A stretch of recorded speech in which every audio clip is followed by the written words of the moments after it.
Dans l'évangile de Jésus-Christ selon saint Jean.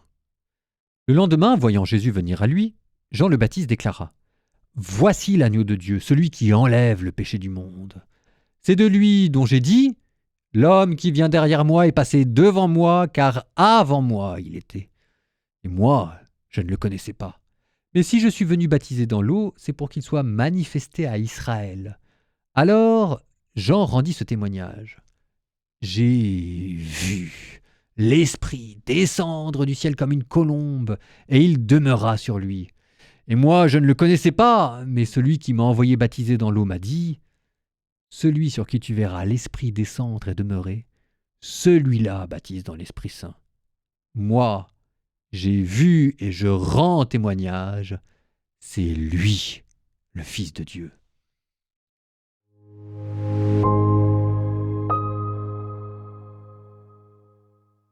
Aujourd'hui, nous allons parler de liturgie.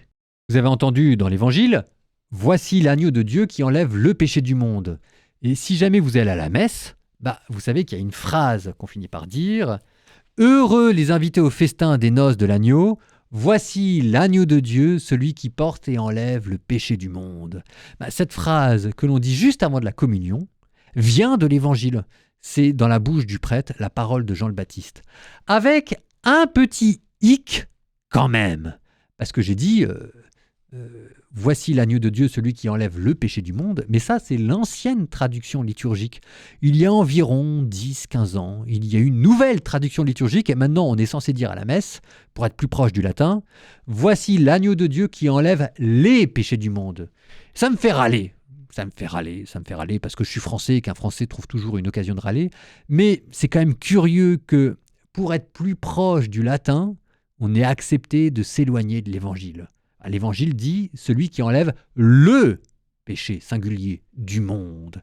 Et par là, on désigne quelque chose de particulier. Si vous voulez, les péchés du monde, c'est les péchés que les hommes pris individuellement font un à un. Le péché du monde, c'est autre chose. C'est de se dire qu'on vit aussi dans un système qui nous pousse à la faute. On vit dans une société qui ne va pas bien.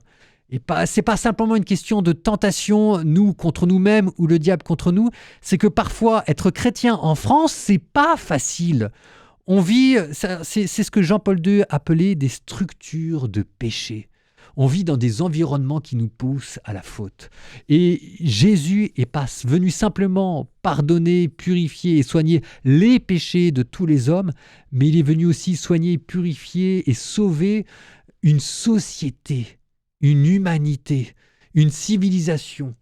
Moi, je ne sais pas le pays dans lequel vous habitez, que ce soit la Belgique, le Canada, que ce soit le Cameroun, le Togo ou un autre pays en Afrique, mais toutes nos sociétés vont plus ou moins bien. Je ne connais pas une société qui soit parfaitement sauvée. Ce que vous dit cet évangile, c'est que ce serait dans Jésus que nos sociétés auraient leur solution. Mais pourquoi est-ce qu'elles refusent de le voir ? Il y a quelque chose là quand même qui m'échappe. On peut croire ou ne pas croire dans la résurrection, ça je le comprends bien. Mais comment ne pas voir dans l'exemple moral et éthique que Jésus nous a donné dans ses enseignements de sagesse quelque chose qui pourrait soigner nos sociétés ? Ça reste encore un mystère. Nous demandons qu'avec notre vie, ce ne soit pas simplement notre vie qui soit plongée dans les eaux du baptême, mais aussi quelque chose de notre ville, quelque chose de notre pays, quelque chose de notre environnement social qui, avec nous, plonge dans les eaux du baptême. C'est le monde entier que Dieu est venu sauver, pas seulement nous.